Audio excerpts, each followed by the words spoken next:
முகாமின் பெயர் கூட புலம்பெயர்ந்த மக்களுடைய மனதை புண்படுத்தக்கூடிய வகையிலே இருக்கக்கூடாது என்ற வகையிலே மறுவாழ்வு முகாம்கள் என்று அதை பெயர் மாற்றி தந்திருக்கக்கூடிய முதலமைச்சர், நம்முடைய முதலமைச்சர் அண்ணன் தளபதி அவர்கள்.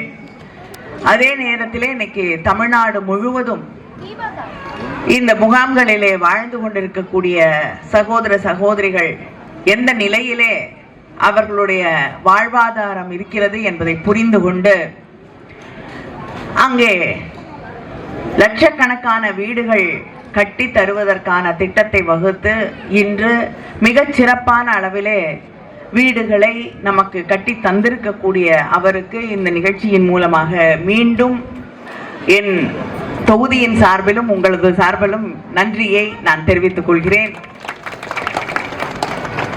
ஒரு முறை ஒரு முகாமிலே இருக்கக்கூடிய ஒரு இளம் பெண்ணை சந்தித்து பேசி கொண்டிருந்த பொழுது அந்த பெண் ஒரு கேள்வி கேட்டார். படின்னு சொல்றீங்க, நான் படிச்சுட்டு என்ன பண்றது அப்படின்னு கேட்டார். ஏன்னா இந்த சமூகத்திலே இப்படிப்பட்ட முகாம்களிலே இருக்கக்கூடிய புலம்பெயர்ந்த மக்களுக்கு வேலை வாய்ப்பு என்பது வாய்ப்பே இல்லாத ஒன்றாகத்தான் இருந்தது. அவர்களுக்கு வேறு வெளியில இருக்கக்கூடிய நிறுவனங்களில் வேலை வாய்ப்புகள் தருவது என்பது, நர்சிங் முடிச்சிருந்தாலும் எதுவா இருந்தாலுமே வேலை வாய்ப்பு தருவது என்பது மிக கஷ்டமான ஒன்று. பெரும்பாலாக அங்கே இருக்கக்கூடிய ஆண்கள் பெயிண்டர்களாக பல இடங்களிலே பல ஊர்களுக்கு சென்று வேலை செய்துவிட்டு அங்கே வரக்கூடிய ஒரு நிலைதான் இருந்தது. பெண்களும் அவர்களுக்கு கைத்தொழில் போன்ற விஷயங்களை தாண்டி என்ன படிச்சாலும் வேலை வாய்ப்பு என்பது சாத்தியம் இல்லாத ஒன்றாகவே இருந்தது.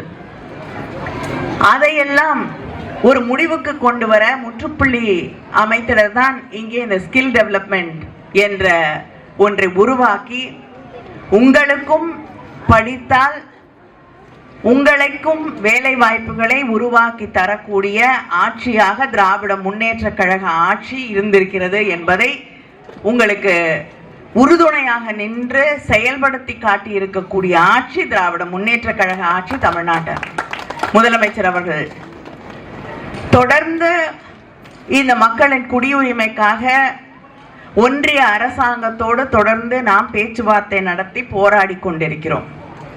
அதே நேரத்திலே இங்கே இருக்கக்கூடிய மக்களுக்கு வாழ்வாதாரம் பாதிக்கக்கூடாத அளவிற்கு அவர்களுடைய அடுத்த தலைமுறையை பாதுகாக்கக்கூடிய வகையிலே அவர்களுக்கு வேலை வாய்ப்புகளை உருவாக்குவதையும், வீடு அடுத்து வேலை வாய்ப்புகள், கல்வி.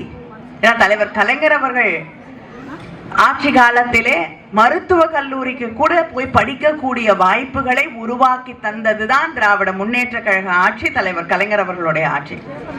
இன்று இந்த நீட் போன்ற பல தேர்வுகளால் அந்த வாய்ப்புகள் பறிக்கப்பட்டிருக்கக்கூடிய இந்த காலகட்டத்திலே வேலையை நான் உறுதி செய்து தருகிறேன் என்று அந்த திட்டத்தை உருவாக்கி நமக்காக முதலமைச்சர் அவர்கள் அளித்திருக்கிறார்கள். அதே நேரத்தில் புலம்பெயர்ந்த மக்கள் தன்னுடைய நாடு, தன்னுடைய சொந்தம், சுற்றத்தார் எல்லாவற்றையும் ஒரு போர் காலகட்டத்திலே நான் எதையெல்லாம் என்னுடையது, என்னுடைய மண், என்னுடைய மரம், என்னுடைய வீடு